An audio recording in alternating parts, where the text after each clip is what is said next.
but you can sell anything to a golfer. So people will pay, that's one of the first applications for advanced materials is sports, So and particularly golf. Has New York done a study on how safe wooden bats are? Because there's plenty of people, like Real Cormier for the Red Sox, his career ended when he got hit by a ball.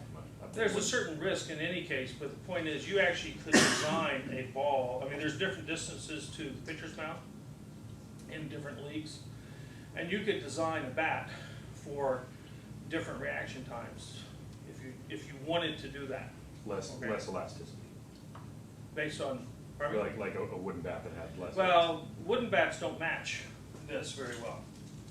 I don't know that anyone went and did that purposely, but the stiffness of it, you can definitely hit a ball further with an aluminum bat. I mean, there've been plenty of studies. In fact, there was a study they took a college team, baseball team, and just let all the players hit balls over and over all day long, you know, easy pitches, just see how far they could hit them.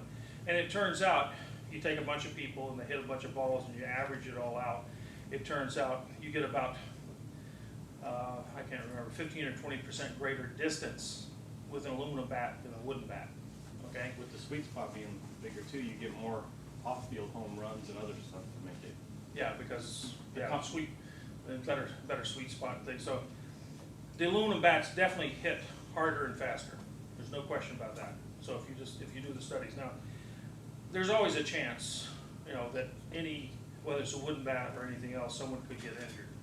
And it's not always 4/10 of a second because it depends on where you're looking in that direction, you know, and all this other stuff. But the point is, and I'm not the one to determine what the appropriate hazard rate is for a golf ball or a baseball, but the point is, if I want to match properties, I should be matching stiffness for maximum energy and momentum.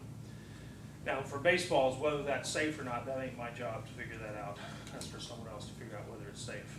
But yeah, a lot of people have been hit in the Adams apple. I mean, people died from you know, getting, you know, a ball hitting them there, but it could be, you know, right in the. They've had a couple deaths at the college level, so they were looking at banning aluminum bats at the college level, but Yeah. I think they chose against it. Oh, look, they put a lot better materials in helmets for football, okay, to make things safer. When I was a kid, you know, there were dozens of kids around the country that were dying from head injuries playing football, okay? And so some cases, the better materials going into sports helmets or balls or whatever is better, but the point is with aluminum baseball bats, you actually could design them to not be quite so hazardous.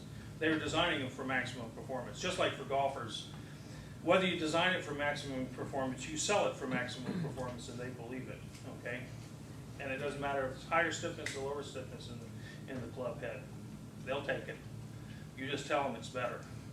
It's twice as much for a golf ball that goes 3 yards longer on average. When you hit the ball like 250 yards per, I mean, can you really tell? Hey, it's like, you know, a good camera, I can't tell the difference, you know, between a good camera and a cheaper camera, so. But professionals say they can't. Oh, the other thing is musical instruments, okay? Selection of materials for musical instruments. There was a professor who was retired from this department, but he was a flutist, or a flautist, if you want to be uppercrust, okay? I call it a flute. Play the flute, okay? Anyway, he used to come to me every couple of years because he consulted with a number of the flute manufacturers here in Boston. Boston turns to be a center of flute manufacturing. And of course, most of them are made out of brass. Some of them are made out of silver. Some of them are made out of gold. And there are half a dozen in the world that are made out of platinum. And so he had a platinum flute. He had one of the top flutes in the world. And so he would come to me and ask me about the properties of these metals. He was a semiconductor guy, so he didn't, you know, anyway, about which one would be better for sound. And I said, I don't know. I mean, sound is the ear of the beholder, okay? I had once, anyone play cymbals or drums? Zildjian is a big name in cymbals, okay? And they have a proprietary alloy that they developed over in Hungary or wherever the Zildjian family comes from. And supposedly it's better, and anyway, I was working for a little firm around here once, and they sent it in and they wanted us to analyze it and find out what made it have better tone, and I said, forget it. Looking at, no metallurgist looking at this is gonna tell you whether it sounds better, okay? Go and play it, and if you like it, fine. We did find their alloy had a lot of porosity in it, though. It was an oddball brass alloy, really. I mean, everything, including the kitchen sink in there. Okay, so we talked about golfers, and we want to finish up. So now you can turn it on if you weren't on before. We've talked about any other questions. So if you get here a little bit early, I'll kind of try to give you some cultural thing like golf balls. From the very first day, I showed you this thing showing how iron and steel among metals, and aluminum is number 2, and copper is number 3. We haven't talked a lot about lead and zinc. Zinc is usually used for corrosion protection. It is used as a structural material because it's easy to die cast, and so before plastic was popular, they used to make a lot of little zinc parts for cars, like the door handles and things like that, because they were cheap and easy to form. Lead is used in batteries primarily nowadays. They try to get lead out of everything else. It used to be used in solders, still is used in solders to a huge extent, but they're trying to get it out because they're trying to get lead out of the environment. Lead used to be used in copper pipe. Lead used to be used in sheathing for roofs. If you go over here to Kresge, MIT's auditorium across the way, has a lead roof, okay? Because lead has excellent atmospheric corrosion protection, resistance, okay? It's used in batteries, lead acid batteries in your car. In fact, no one's really found, although we're getting a little closer now because we spent a lot of money on battery research, but no one's really found something that has the energy and power discharge characteristics of lead acid batteries, and that's why we still use them in cars. They can put out a lot of power, which means energy per unit time, right? And they can store a lot of energy. In fact, there was a little company in 1925 in Japan that was making sewing machines. It was called Toyoda, T-O-Y-O-D-A, not T-A-T-A. And they made sewing machines, and they offered a $25 million bounty to anyone who could replace lead acid batteries. Don't ask me why, but sewing machines needed batteries back then. It turns out that Toyota was the father of the founder of Toyota. In fact, Toyota is not a Japanese word. The T, there is no Japanese word. It has a TA on the end, but they kind of made it that for the automobiles.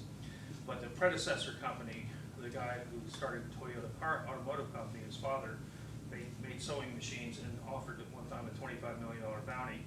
I don't know if it's still out there. I'm sure if you could come up with something, Toyota cars would probably give you the 25 million, since they got about 50 billion in cash reserves. Okay, they can afford it now, but back then 25 million was a huge amount of money.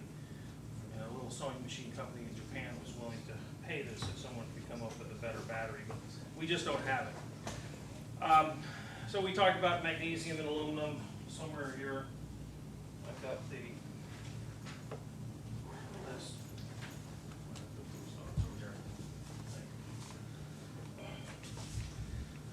Of things that we started to cross off. We went through magnesium, aluminum, iron. I think towards the end, we did nickel and cobalt. Okay, and I guess we did copper as well. Okay, we were doing copper for a little while. Copper, at the very end, copper has unique thermal electrical conductivity, and therefore it's used for things like electrical transmission. There's a power cable. It's also used, I couldn't find my article. There was just an article a month ago in this one magazine that I get on invention and technology that kind of gives little historical perspectives, but it talks about shape charges. Anybody know what shape charges are or how they came about? Yeah. They direct energy from an explosion such that they either use, like that cord is a shape charge, it's in the shape of a V, so that it cuts through by the way that it directs the shock wave from the detonation. Well, this is actually a shape charge. There's a little company up here in Wilmington that gave me this. Team SFW, I think that's shape something anyway. But they put a little bit of explosive in each little in each one of these little recesses. And this saucer shape will be inverted into a cone stretching out this way. And when it does that, it doesn't necessarily melt, but the energy of the shape charge, they call it a shape charge because you're shaping the charge around this and you're inverting it. When the metal all comes together, it will come out at a velocity of about Mach 20, okay? And with that kinetic energy, and the whole thing, the reason I wanted to find the article, but I couldn't find it this morning, this little piece of copper here will be stretched out into like a string of copper that's like 36 inches long with Mach 20 velocity. And when that hits a piece of steel armor or something, it can go through about 36 inches of steel, okay? Now, it turns out it was some guy, another reason I should find this article, some guy working at the Naval Research Lab or some Naval Ordnance Depot who actually discovered this in the 1880s. And one of the first things he did, and had a picture of it, had USN. He had imprinted by shape charge USN into a piece of steel with shape charge. But it wasn't until World War II, and they ended up having grenade launchers, which were shape charges, and they could wipe out tanks, the armor on tanks. And so the Germans had it, the Russians had it, the Americans had it, and the bazooka. The bazooka was a shape charge, okay? We still use shape charges, and they can go through things, and they tend to use copper because of high ductility, high mass, and whatnot. In fact, I have an article here somewhere about using copper. They were using copper in this application. This is an article from 2005.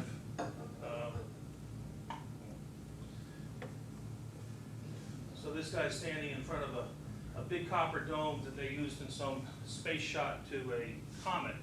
And this was supposed to be carrying the mass of the copper that weighed 800 pounds, pushed its way without an explosion into the comet. Comet is a bunch of ice and dirt and stuff.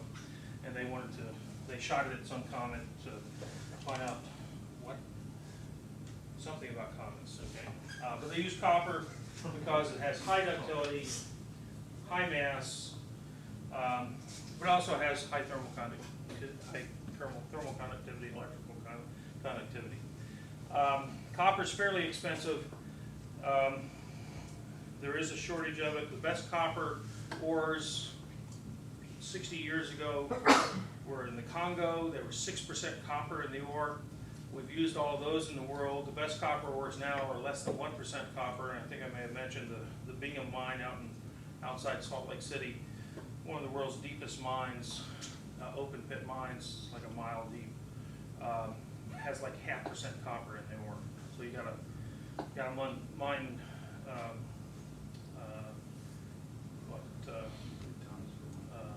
a ton to get 20 pounds of copper, or get 10 pounds of copper, right? Or something, right? Is that right? Yeah. Not quite gold.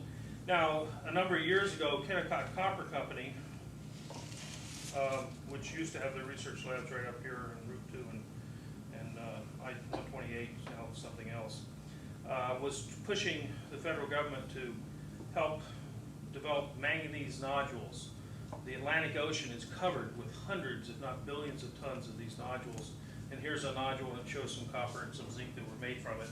But they're just sitting there out there about 6,000 feet deep.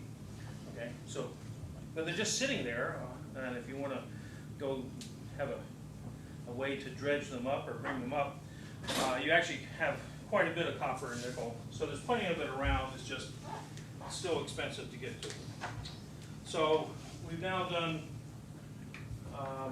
most of the common structural materials as defined by that slide. Now I'm going to talk about a number of other elements.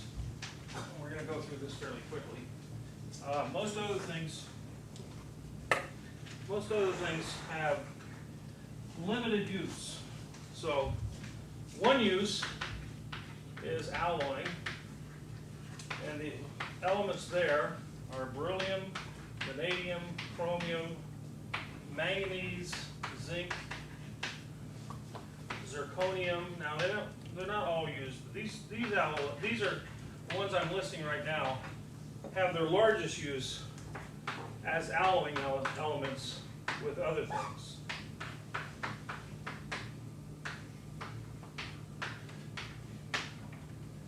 Okay. And I guess I could throw silicon in here too. Silicon obviously is used, has a higher value added as electronic material, but it is used in a much larger tonnage as an alloying element in a bunch of other metals. So beryllium, it turns out that big copper impactor for the space shot was in fact a beryllium, had 3% beryllium, because you can take copper and strengthen it to 200 KSI if you use a little bit of beryllium to precipitation harden it. So you can make it as hard as some of the hardest steels, but you have to use beryllium. And what's the problem with beryllium? Pardon me? Toxic. Okay, and where was the toxicity discovered? New Bedford. Well, was it New Bedford? It was really here at MIT, I thought, but anyway. John Preston, or what was the name of the company? Nuclear Metals? Oh, no, well, nuclear metals, they were after. During World War II, they started, because of the vacuum metallurgy that was developed over here in mechanical engineering, MIT was producing all kinds of larger quantities of a number of metals, and beryllium was of interest because of its extreme lightweight, and it's only got a density of, what is it? It's got a density of 1.85. Magnesium's got a density of 1.74. But beryllium has got, it's used mostly as an alloying element. It is used in some cases for space applications, but it costs like $20,000 or $30,000 a pound just for the metal in most cases because of the high toxicity. But because of the Manhattan Project and other things, they were actually machining beryllium parts. And I think that one of the buildings was right up here on the corner of Mass Ave and close to Vassar where the railroad tracks are. In fact, it might be where the parking lot is now, I'm not sure. But some of the machinists, just after World War II, started developing berylliosis. And berylliosis it's a genetic disease. If you get any beryllium compound, oxide, chloride, metallic beryllium, anything that has beryllium in your lungs, some people react to it and their lungs just start growing nodules and you basically slowly suffocate. Okay, and it doesn't take very much beryllium to do this. So if you breathe in any beryllium compounds, it will kill about 10% of the people in the world. And some of these machinists at MIT died of berylliosis. And supposedly, they shut down that building when they figured out what was going on, and it sat there for years and years. And finally, they encased the whole thing in basic concrete and trucked it off and buried it in Boston Harbor. Okay, because no one really knew what to do with it. Okay, how would you decontaminate it or anything else? But beryllium is still used. There's Beryllium Corporation of America. Okay, or actually, there's a couple of companies, but the main one is in Cleveland. They still make beryllium for alloying because it goes into copper tools, particularly in the mining industry. If you want to have a non-sparking tool, it's good if you're working in a mine, there's a lot of natural gas to have a non-sparking tool.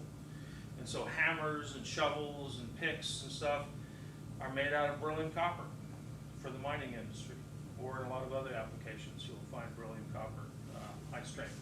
Okay, so that's beryllium. Also used because of its lightweight and high strength in a number of spacecraft. Vanadium,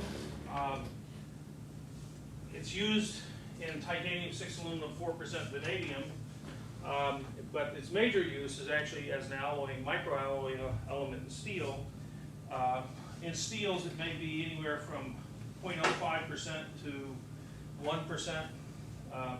Chromium, of course, in stainless steels.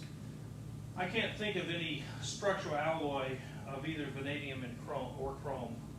Chrome tends to be very brittle. Vanadium, turns out other things like niobium tend to be better. Niobium and vanadium are very similar. Manganese, there is no set of manganese alloys. Manganese it's the only element in the periodic table that will control the sulfur in steels. Before we learned this, in the 1880s, sometimes, particularly in Europe, the steels would just crack and fall apart, crumble while you're trying to hot roll them. And it was because you would form iron sulfides that would go to the grain boundaries and form a liquid grain boundary. And it was because a lot of the ores in Europe were high in sulfur and phosphorus and didn't have very much manganese in them. Manganese is very, very similar chemically to iron, except it will form a solid manganese sulfide in iron. It's the only element in the periodic table. It's unique in that respect. And so it's actually used in there's several million tons, probably 5 or 10 million tons of manganese that are produced because it goes in like 0.3% in steel, sometimes as much as 2% in steel.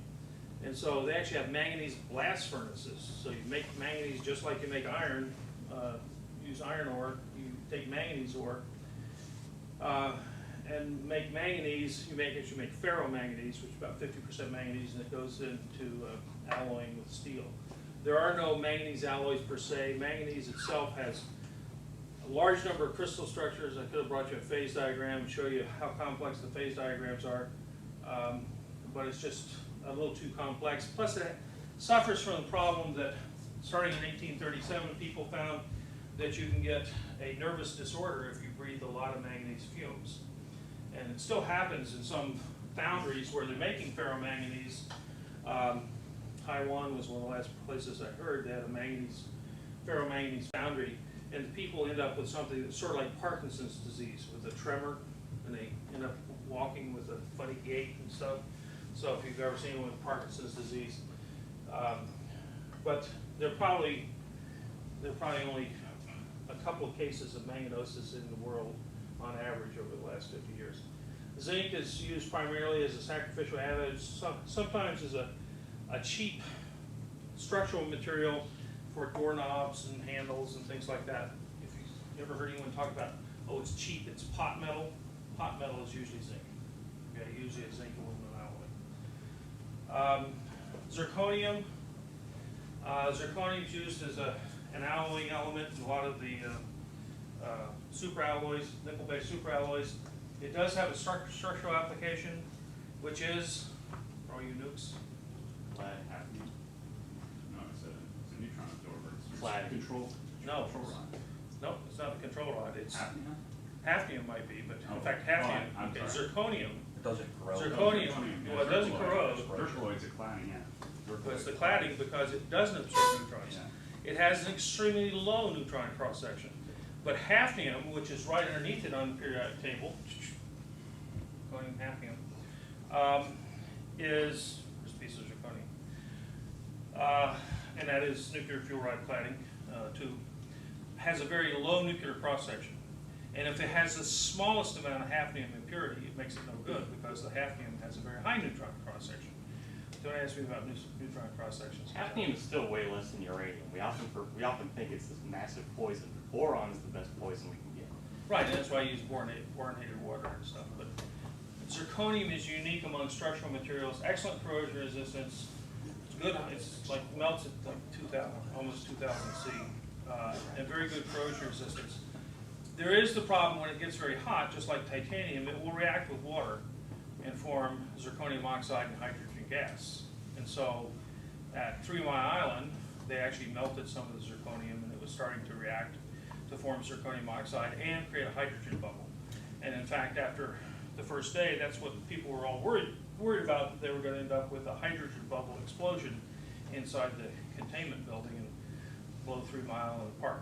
Turns out that wasn't going to happen because the maximum pressure you can get, even if you had a perfect stoichiometric mixture of hydrogen and oxygen, you'd only get about a factor of 6 increase in pressure because you only get about a factor of 6 increase in temperature from that reaction.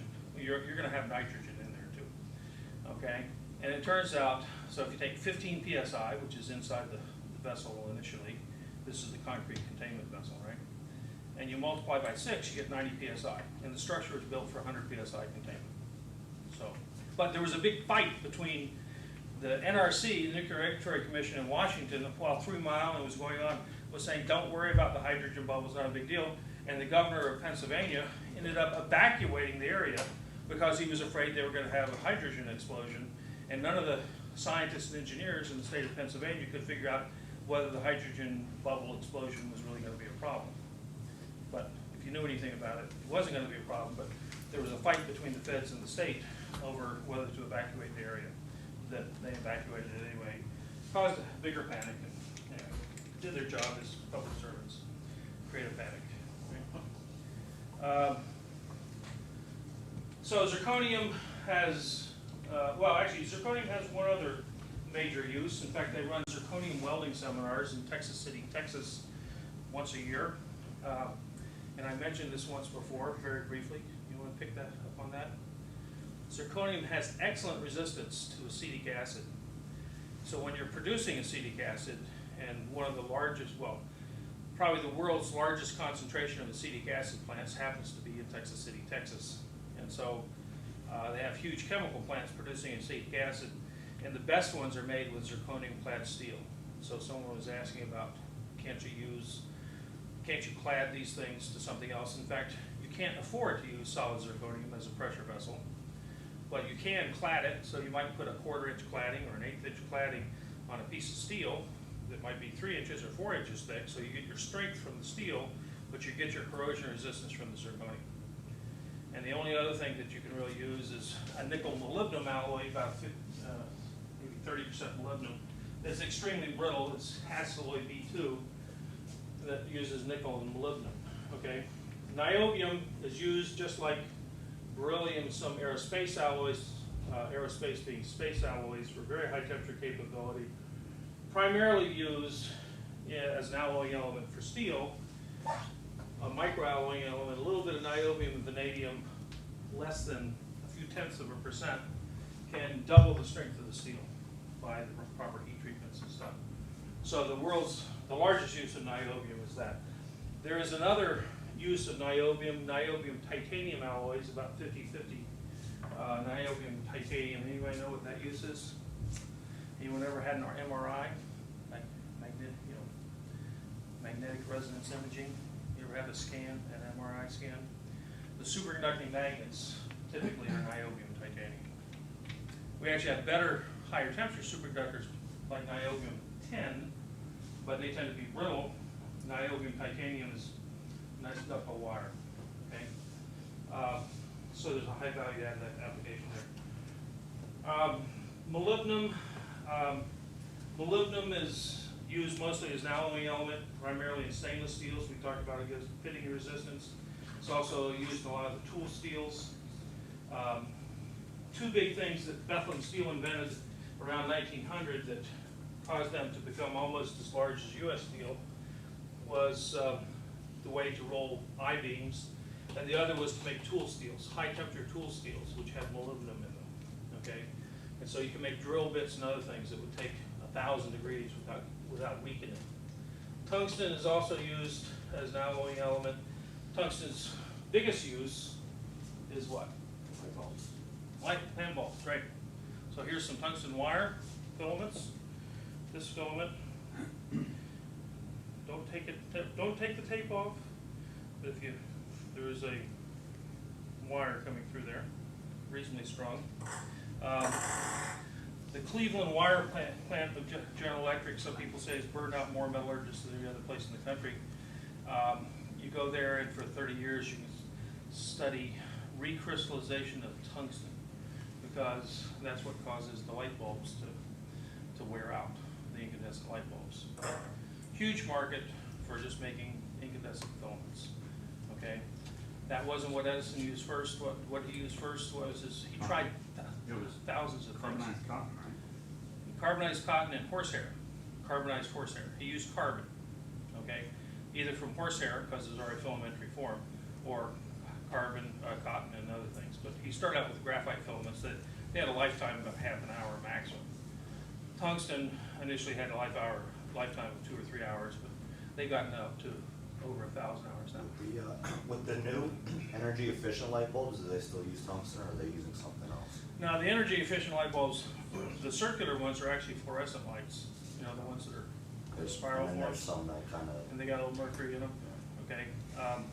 And of course, the most efficient are LEDs. And actually, I talk about that when we get into plasmas and the welding part of the program, of this thing, so I won't go into that right now. But incandescent light bulbs are sort of on the way out because they are very inefficient for producing light. The amount of light energy versus heat energy is less than 10% light. Mostly it's a lot of heat that's generated. Okay. Tantalum is, like niobium, is actually niobium and tantalus were two Greek gods that I think were twins or something, but they were almost inseparable in their ores. In fact, Professor Satterway's doctoral thesis was on ways to separate niobium and tantalum. If you look at them in the periodic table here, they're right on top of each other, and so they're very difficult to separate chemically. And that was one of the things that he worked on. People had already been doing it. He was looking for a more efficient way. Tantalum is used in a lot of the nickel-based superalloys. It's used in a lot of medical applications because it has excellent corrosion resistance, better than titanium in the body. Not that you need better than titanium, but it's even better. It's also used in a lot of chemical process, just like zirconium is good for acetic acid, tantalum is good for boiling sulfuric acid, okay, concentrated sulfuric acid. So about the only things that work for sulfuric acid, which is the world's largest inorganic acid production, and acetic acid is the largest organic acid production. The tantalum, about the only other thing you can use for concentrated sulfuric acid is graphite. Okay. Hafnium can be a neutron moderator, but primarily used as an alloying element in nickel-based superalloys. Also used in plasma arc torches that use air because it's high temperature capability. Lanthanum and cerium tend to be used to control sulfur in steels. Silicon is an alloying element in aluminum alloys, steel, all kinds of things. And Professor Shu has actually got a research project trying to use silicon as a structural alloy. So those are some of those. We march to the periodic table. I guess we've done zinc now. Okay. Now, there are the precious metals. And we've also done moly and tungsten. Now, precious metals, rhenium, osmium, iridium, platinum, gold, silver, ruthenium, rhodium, palladium. So those are the precious metals. Not very much of some of these things made. I believe the world's production of iridium is about 100 ounces a year. It's a byproduct of platinum production, primarily. So you don't produce a lot of platinum, and iridium is just a byproduct. Iridium is just a byproduct of that. Some of these things have some fairly unique capabilities. Osmium is used, well, the only thing I know of for osmium is osmium tetroxide is a stain in cell cultures. So the biologists use osmium tetroxide because it somehow stains the cells and allows you to do electron microscopy on cells. Okay. Rhenium is used to be like $30 or $40 a pound, $30 or $40 an ounce, but now it's well over $1,000, if not $2,000 an ounce. And the reason is, it turns out the best nickel-based superalloys for jet turbine blades and stuff is essentially got like up to 6% rhenium.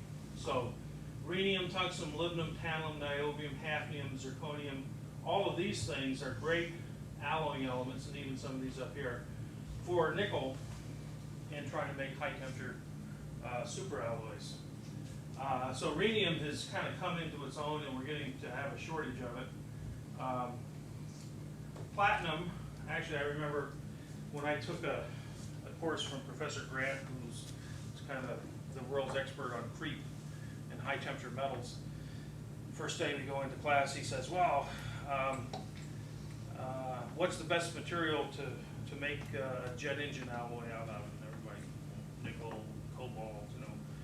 And he says, no, platinum, okay? Because it's oxidation resistant, you know, good height, 1700 degrees C melting temperature. You can make a great jet engine out of platinum, just a little pricey, okay?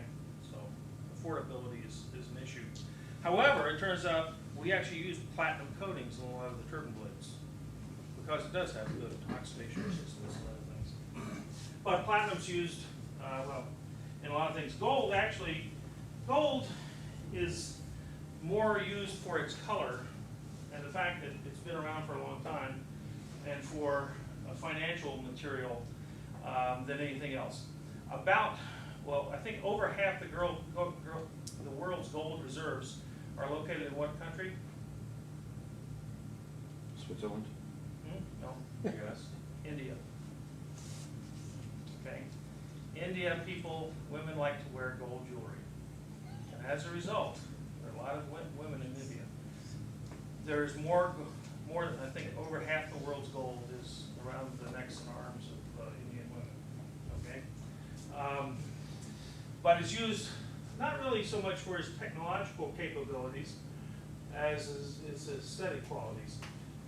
Silver used to be used in, the big use was in photographic film and stuff. Now digital is wiping that out. And silver, the price of silver used to fluctuate because of the use of that. Platinum and palladium are now used in automotive catalysts. They're the only things that really work. Rhodium actually does work, but rhodium is even more expensive than, probably the most expensive one of all the precious metals. It is actually the catalyst in this acetic acid production and a lot of other catalysts in plants. And ruthenium, I don't know much about, can't even think of a real big use for ruthenium. I know someone wanted to make ballpoint pen tips for expensive ballpoint pens once, because it has good corrosion resistance, and a lot of the inks have chlorides in them and stuff. But one of the problems with the ruthenium is it's hexagonal close packed, as I remember. Yep. It's hexagonal close packed, and therefore it's very difficult to form. Okay, so the precious metals are precious because there's not very much of them. The low melting metals, cadmium, mercury, indium, lead, tin, bismuth, antimony, and gallium are in here. And so these all have low melting points. Mercury, of course, is liquid at room temperature. Gallium is liquid just above room temperature. It's about 21 degrees C or something. So that's like,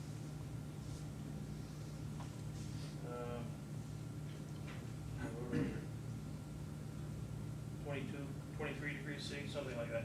Gallium will melt in your hand, not in your mouth. It is toxic, so don't put it in your mouth. The thallium is, I can't think of a big use for thallium. It is low melting, but all the rest of these are things that we try to make solders and stuff out of. Want to get the lead out of solder. Lead tin is the big solder alloy. People are using indium tin now. People would like, well, we don't like to use cadmium because it's high volatility and toxicity. Used to be used in silver solders a lot. Still is used. It is the only thing that works in light switches.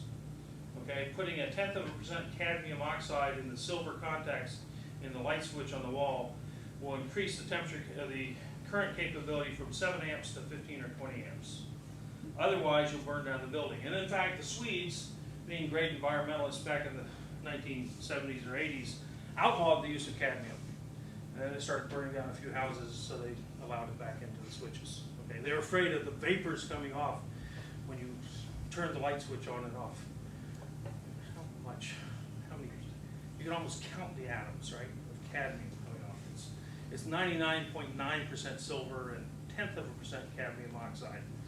And so, you know, you're not exactly wearing these out every time you turn it off, on and off, right? You get quite a few light switch contacts. if you go buy a light switch at Home Depot or Lowe's or something, you'll pay anywhere from $2 to $5, and that's because it's got silver contacts in it. Okay.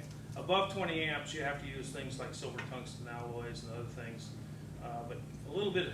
And the silver tungsten alloys are composites, more expensive to make, and they'll go up to about 50 amps. You go above that, and you have to start getting into fancier things that will keep the switch when you break the contact from arcing. And so big high power switches have magnetic fields and other things to blow the arc out. But cadmium oxide will double the current capability of the silver contacts and light switches in our homes. Gallium, probably its most important use is gallium arsenide as a semiconductor. Every cell phone has gallium arsenide in it because you need the high frequency for the cell frequency levels. You can't get it out of silicon. Antimony is used with silver antimony has replaced lead tin in a lot of plumbing solders things. Bismuth is something that people always say, oh, we're going to use bismuth, bismuth tin or indium bismuth or bismuth antimony as a replacement for lead in solders. And if you do that, you will probably make it impossible to recycle 800 million tons of steel a year. Okay? Actually, we only recycle about 400 million or 600 million. The reason is about 5 parts per million of bismuth in the steel goes to the grain boundaries, it brittles the steel, and there is no way chemically to extract it that is economical. And so steel people have spent decades keeping the bismuth out of automobiles, and now the environmentalists are trying very hard to put the bismuth into the automobiles. And so it's going to be, you either have to remove all the soldered connections from the car, if they start using bismuth alloys for the solders in the cars, or you have to quit recycling the steel. What do you want? Okay, ask the environmentalists, but it's one of these kind of conundrums you run into. There are the sometimes called reactive metals over here, or francium doesn't really exist for all intents and purposes. There's so little of it in the world. But calcium, strontium, barium, radium, cesium, rubidium, potassium, sodium, and lithium. Lithium's used in batteries as some of these others because they're high electroconductivity. Okay, so they're over here. All these guys are the reactive metals. Calcium's used as alloying element in steel. Barium is used in welding electrodes. Sodium and potassium are used in a number of things. But basically, they're not really structural metals. Okay. Same thing you can say about scandium, yttrium. We talked about lanthanum. Yttrium's used in ceramics. A lot of these are used in ceramics. Scandium's fairly rare. Technetium over here, it's actually not in black. Anyone know why? It's a medical isotope. It It's has a metastable state is why it's not in black, right? Well, it doesn't exist on this earth. We always talk about the 92 naturally occurring elements. Well, there's only 91 that occur on this earth, okay? Technetium does not exist on this earth because it has a 10-hour half-life, okay? It has to be made. It was not made until the 1940s in nuclear reactors. And in fact, if you go get a stress test, they will give you a shot of technetium, and it has to be made. You know, there's going to be, go to some hospital in a bigger city like Boston, because there's somebody who produces the technetium, and they bring it into the hospital every day because it wipes itself out, you know, by half every 10 hours. So that's why it's not found in this earth. You do see the spectra of technetium in supernova, because that's where the heavy elements are formed in the supernova explosions in space. And so technetium is quote unquote naturally occurring, but not on this earth, only in the supernova. Okay, there is no stable isotope, which is interesting because from a nucleus point of view, what is the most stable element among the heavy elements? Iron. It's one of the reasons there's a fair amount of iron around. Turns out the iron nucleus is one of the most stable, and so not too far away on the periodic table is one of the most unstable. Now, the other, we're not going to talk about these things like boron, carbon, nitrogen, oxygen, fluorine and stuff, because they're not really structural materials. Carbon can be a structural material. We do use graphite structures in some cases, chemical plants. Cruise missiles, the engine's made out of carbon, but it only has to last for a couple of hours before it burns up, okay? But it can take very high temperatures.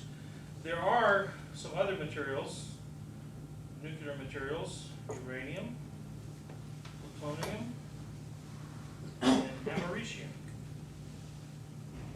Okay, down here. Now, you know what uranium and plutonium are used for, but you probably don't own a lot of uranium or plutonium, but you probably do.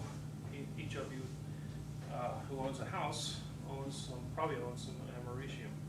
You may know what it's used for. It generates the ions in your ionization smoke detector. So it's a nuclear material and decays at such a rate that it produces ions in the air, or actually it ionizes the smoke particles, and if you get enough smoke particles, they go to one pole of this little detector, and if you get a high enough ion current across this electrode gap, you will your smoke detector will go off. Okay, there's two types of detectors: ionization detectors and thermal detectors. I guess. All right, I think it's thermal. Anyway, but most of them, first alert and things like that. Most of the detectors you buy are ionization detectors that ionize the smoke particles in the air and create an ion current that's detected. So that's most of the periodic table. Any questions? Most of them are not used for structural materials. Talking about the zirc stuff, why do the hydrides and oxides from zirconium form in such weird ways? Why don't they form in like even ratios? Why is it like a ZR, hydrogen 1.6 type situation? Well, a lot of the hydrides do that because think of what the hydrogen ion is. It's nothing more than a proton. And therefore, it doesn't even really have to fit on a crystal structure. Okay, so most of your things that you think of form in a stoichiometric way. That's what you're asking, I think, right? Yeah. Why do things form stoichiometric, like sodium chloride? Because the chlorine and the sodium both fit on a certain lattice site in the crystal structure. Hydrogen doesn't need a lattice site.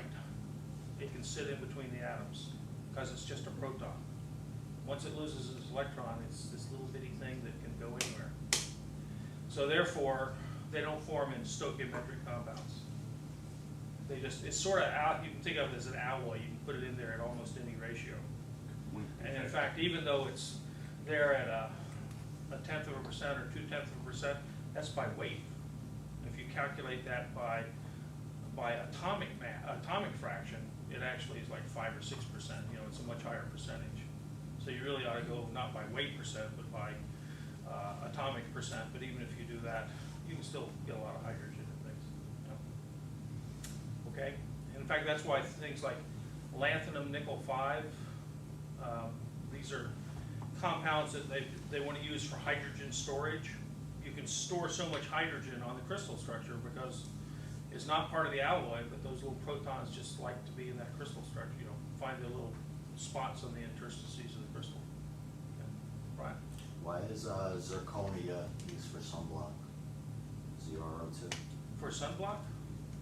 I thought it was mostly Titanium. ZNO, zinc oxide. Yeah. Sunblock on your nose, the white stuff? Yeah. That's ZNO, zinc oxide. Why is it used? Well, it probably, it's cheap, okay? It probably has a reasonable sunblock factor. You wouldn't use zirconia because it's not cheap, okay? Zirconium oxide, plus it would be yellow, okay? Or actually sort of an orange yellow. Maybe people may not like it. The only reason I can really think of is ZNO is it's a cheap thing. I can't, and it may have particularly good properties of absorbing sunlight, but I can't imagine that it's any better than some other things. I mean, I wouldn't want to use table salt because you might, anyway, it would wash away, I guess. But the main reason the sunblock on, that lifeguards put on their nose, it's mostly the grease in it. The zirconia is blocking the light, but it's mostly on there, and you gotta have a grease that doesn't wash off, right? It's the grease that doesn't wash off. They use titanium for sunblock. Yeah, you can use the paint on the wall has got TiO2 in it. When they had to get the lead out of the paints, the lead oxide was a nice white color that refracted. It has a very high index of refraction. That's why you have leaded glass crystal. Okay, it's heavy, makes it feel expensive, and it refracts the light almost as well as diamond. Okay, an index of refraction is very high. Turns out titanium dioxide was the replacement, and it refracts the light better than diamond by about 1%. Okay, and so a lot of times when you see these fake diamonds that you can buy, you know, a 1 carat diamond for $60 or something for rings, a lot of those are either titanium dioxide or zirconium dioxide crystals. Titanium and zirconium are right next to each other, right above each other, below each other on the periodic table.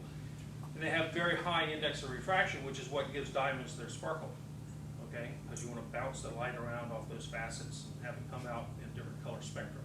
So white light comes in and colored light comes out. And so they do have better sparkle. The problem with TiO2 is it's not anywhere near as hard as diamond. ZrO2 is actually very hard, and actually, so a lot of them are now ZrO2. It turns out to grow those things like ZrO2, they have to use iridium crucibles,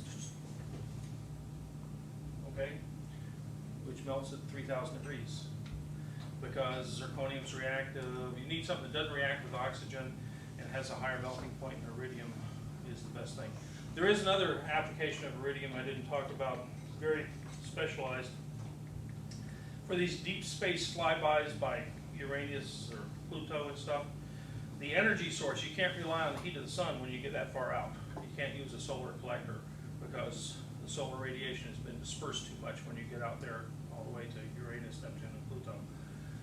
And so they have a thermoelectric generator, and the source of heat is a little chunk of plutonium, okay? And plutonium has like a 40,000 year half-life, so it'll take, you know, it'll last the whole time, and it generates heat. But you need something to contain it and not melt, and so they make iridium spheres and put the plutonium in them for the thermoelectric generators. The thermoelectric generator is actually kind of a lead, selenium, tellurium semiconductor or something. There's lots of different ones. And you have a high temperature on one side, which is the source of the plutonium source, and you have a cold temperature on the other side. What's that? Space. Okay, space is pretty cold. Okay, so a thermoelectric generator with a temperature gradient, you can get power out. And I have some little thermoelectric generators. A little generator, a couple of square inches, might put out 5 watts. Okay, so they may have 100 watts or 200 watts of power on one of these space flybys. It's only in recent years that most people have learned that they're doing this. Okay, they've been doing it since the 1970s. When I went to interview after I first graduated, went to interview at Oak Ridge National Lab, I saw a file cabinet that had half the world's iridium in it in Oak Ridge, Tennessee. Okay, but the iridium, they only produce like 100 ounces a year. Okay, and they were making the little iridium spheres for these deep space flybys for NASA, and it was a big contract, sort of a specialized contract, but it basically was the best thing. But in recent years, there's been a big flap because the environmentalists and the no nukes people have gotten all upset to learn that we actually are shooting plutonium into space, and if one of those rockets fails and blows up, what's going to happen? We're going to spread plutonium all over the Atlantic Ocean. Okay? Well, probably not. They've actually designed these things, so hopefully that little sphere just goes to the bottom of the ocean, and I bet you someone in the Navy will go find it. Okay? Rather than just leaving that chunk of plutonium down there, right? So in any case, that's another application. So there's lots of specialized applications, and so iridium is used as structural material in 2 applications that I can think of. One is crucibles for growing zirconium oxide of artificial diamonds, not real diamonds, but gemstone artificial diamonds, and as the sphere containing the chunk of plutonium on a deep space shot. Okay, so there's all kinds of oddball things for all these things. Any other questions? Any another oddball story. Okay. Okay, so that's selection of materials. Lots of different materials, lots of reasons why we select them. So let's go now into fracture and strength of materials. There's a guy, Stephen Timoshenko, was a professor at Stanford back in the 40s and early 50s, who he wrote a lot of books, very good books, on strength of materials, and then he finally wrote a book called History of the Strength of Materials, in which case he goes all the way back to some of the earliest people to look at strength of the materials, and here's one of them, Galileo. And here's a picture of Galileo's drawing of a beam which would support a weight, and he was interested in, he knew that on this beam, A and B were important points. Because I guess if you break a limb off a tree, or you break a beam, floor beam on a cathedral or something, you would see that the fracture starts up here at A, and you have a different type of failure here at B, so one's in tension and one's in compression. And so Galileo was one of the first guys, and then in the 1750s, a guy named Robert Hooke. You've heard of Hooke's law? Well, Hooke looked at lots of different materials, wires and strings and springs and clock mechanisms, and he found that their displacement was proportional linearly with force. And we now have Hooke's law. Okay? So that was back in the 1950s, or 1750s. Get here. So press this mess.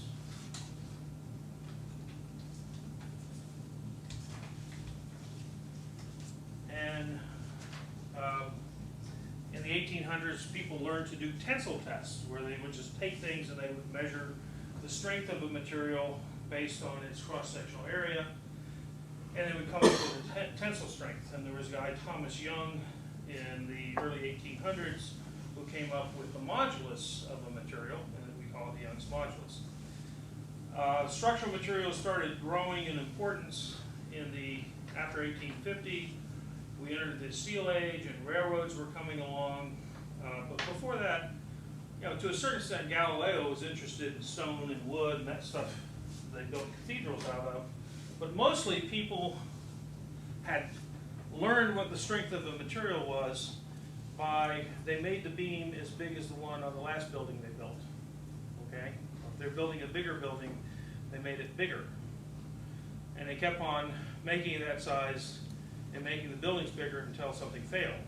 And then once it failed, they would make it bigger next time. Okay? But they didn't really have a good way to do it until the 1880s, when they started understanding tensile strength to be able to calculate these things. But I was sort of intrigued in looking at Timoshenko's history by the names. Bernoulli worked on elasticity. Euler, a lot of these guys were mathematicians. Euler worked on strength of materials. Lagrange, remember Lagrange multipliers? If you haven't had it yet, you'll have it later this summer. He worked on buckling. Coulomb, worked on electricity, but he also worked on strength of materials. Maxwell, Maxwell's equations. Okay, if you look in here, there are a number of Navier, the Navier-Stokes equation for fluid flow. A lot of big name scientists, but back then, if you were a scientist, you really didn't differentiate between mechanical engineering and structural engineering or civil engineering and stuff, because those fields didn't exist until MIT in 1865. Okay, so earlier than that, hey, you were just a scientist. Engineering wasn't even a discipline, and if you were a scientist, you could work on electricity, you could work on structural strength, you could work on anything you wanted. No one really cared. Okay, nowadays we compartmentalize everything. Okay, but people did learn about stress concentrations. they had seen, just like Galileo had seen, that the failure might occur. Shows up better.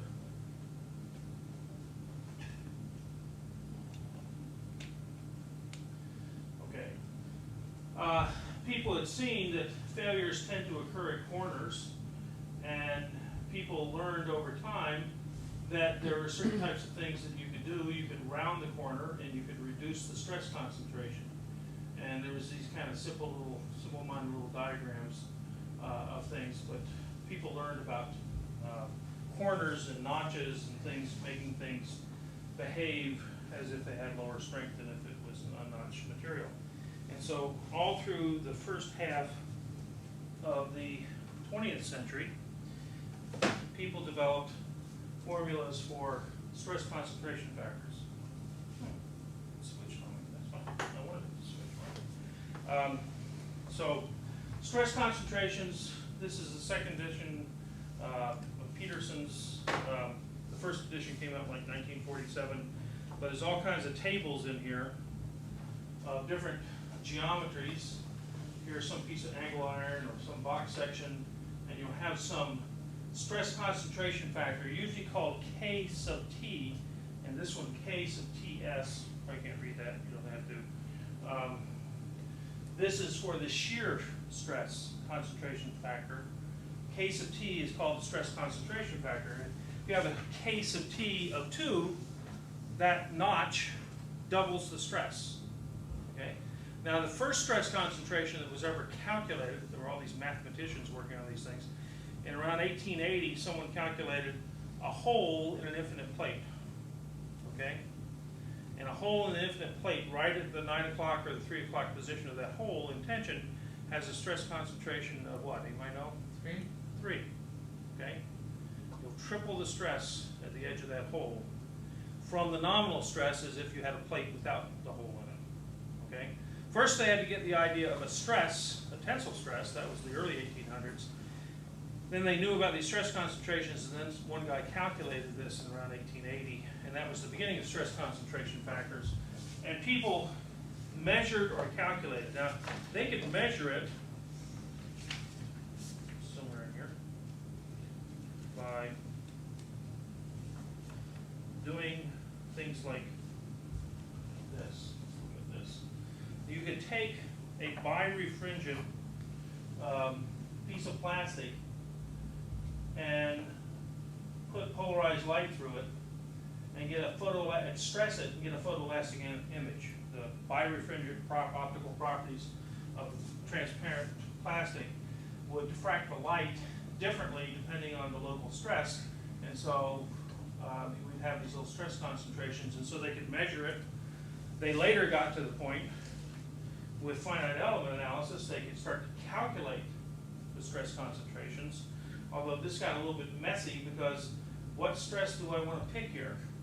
And it depends on how fine is your mesh, okay? When they first started doing this in the 60s, computers were small and if the meshes weren't fine enough. Now, today computers are plenty large enough and we can have 100 million elements and stuff if you want in big computers. But the table of contents of this book is sort of interesting. Chapter 2, let me back up here. So chapter 2 gives you, it actually shows you, this is the table of contents, okay? The form of the stress riser, this is a notch with a top surface notch near a bottom surface, tension, bending out of plane, in plane, type of, whether it's U-shaped or hyperbolic or elliptical or a flat bottom notch, solution, and this tells you what chart in here will have the solution and the page number, okay? And so the table of contents just goes on and on with different types of geometries. Lots of multiple holes in plates, because in the first half of the 20th century when they were doing this, riveted structures were important. Okay, so they looked at all kinds of things like that. So it goes on for pages and pages, looking at stress concentrations. And the stress concentration is just a multiplier of the stress. It has units, well, it has no units, but if I have some known stress, and I have a KT factor of 2, then that doubles the stress of that spot. And that hopefully explains it. Except it didn't always explain it. I ran into problems with a number of things. Stress concentration is not a fundamental scientific thing, okay? It was developed empirically. And when you really got into calculate the, a U-shaped notch, you can see from that finite element analysis, there are all kinds of variations in stresses at the bottom of the notch. But geometry of structures did influence the lifetime of the structures. And then, in 1925, a guy named Griffith came along. And Griffith did one thing in the area of structures, and he developed the Griffith theory. And Griffith was interested in the fracture of glass, or he studied the fracture of glass. Glass is a brittle material, and if you break it, you can put the pieces back together and they match perfectly. Okay? That's a brittle material. Anyone ever seen anyone cut glass? How do they cut glass? They take a little carbide or diamond tool and they just scribe it. And they can scribe it with a straight line against a ruler, or they can scribe it with a little curve in it, and then they just give it a little whack and it breaks right there, even with the curve in it. Okay? It follows that little notch. Okay?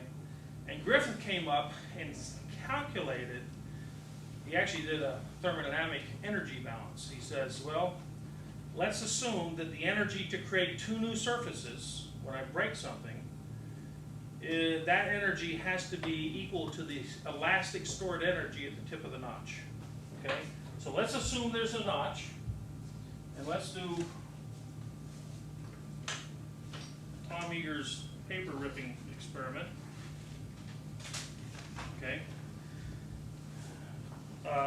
If I have a solid piece of glass and no notch, something will have this cheap paper. It's not as good as my other paper. But anyway, but if I put a notch in it, Griffith wanted to understand what the stored energy at the tip of that notch was, and then when that is greater than the fracture energy, then the fracture would propagate as a brittle fracture. So, and glass is brittle, paper is brittle because if you put it back together, it matches here. Okay, no ductility, no stretching, no plastic energy absorbed in all that, okay? So, Griffith came up with this formula that was the stress intensity. And the formula, in its simplest form, and he used K, and I don't know if he used it because he was trying to relate it to the KT factors of the stress concentrators, I don't know if that's true or not, was, well, proportional to the square root, was proportional to the stress. And when he worked out his formula of equating the energies times the square root of pi times the crack length, okay? And how do we define that crack length? I think I got a paper here. So the size of a critical flaw that will cause a fracture in a brittle material, the stress intensity equals the applied stress times the square root of pi times the crack length.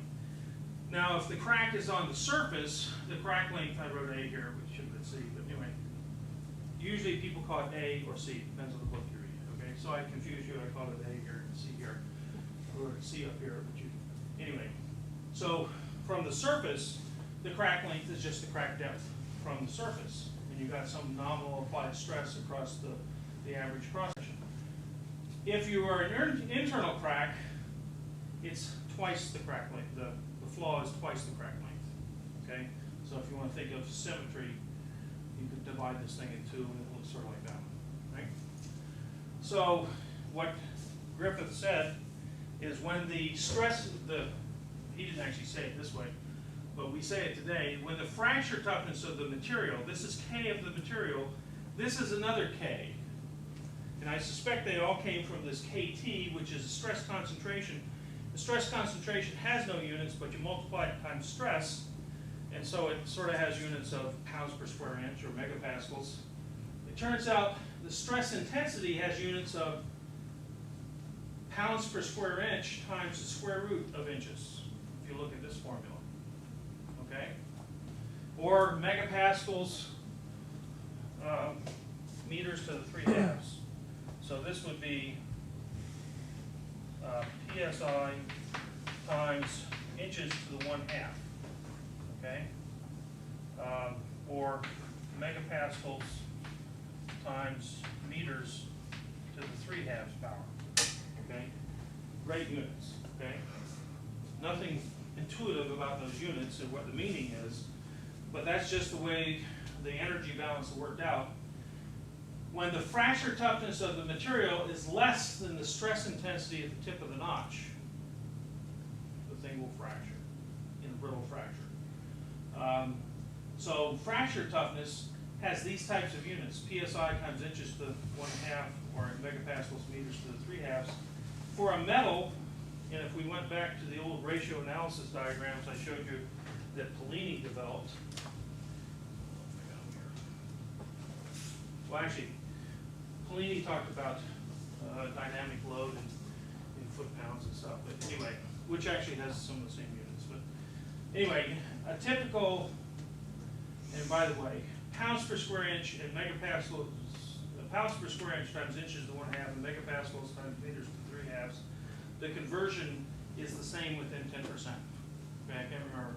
I think this one is 1.1 times this one.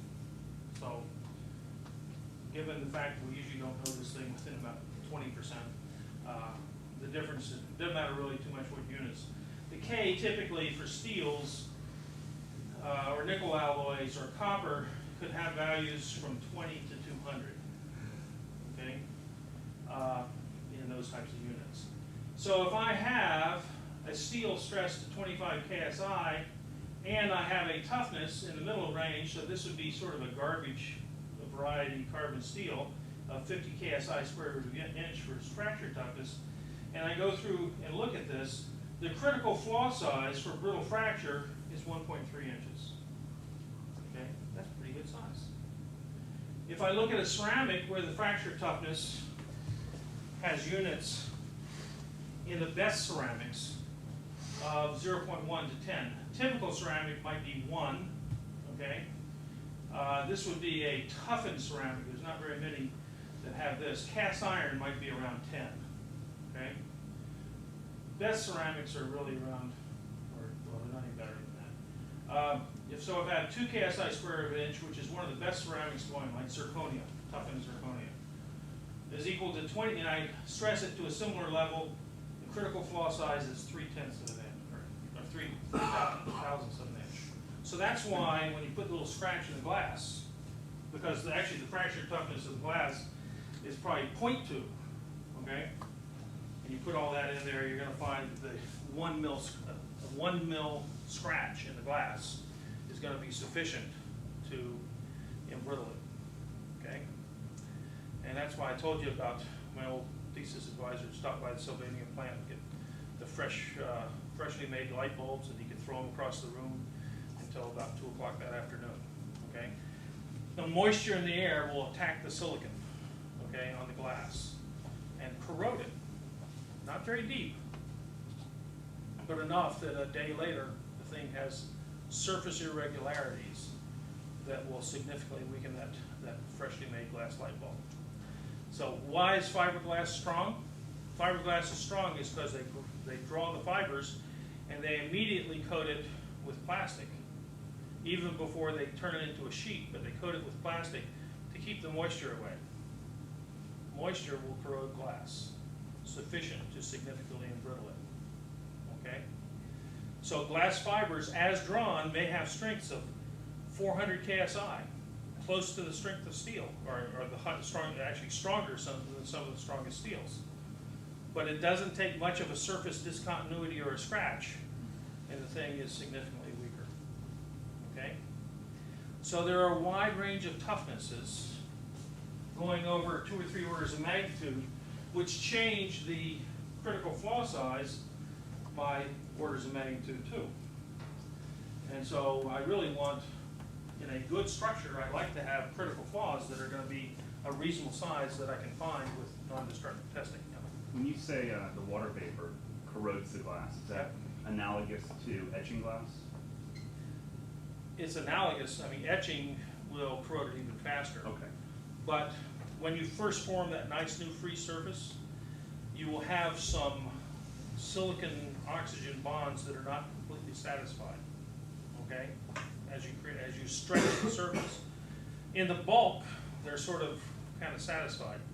But on this brand new surface, you've got some dangling bonds, the chemist calls them, okay? Unsatisfied bonds, and it will latch on to a hydroxyl radical from the water and satisfy itself, but as it does that, it will create a slight little notch. It will corrode the glass.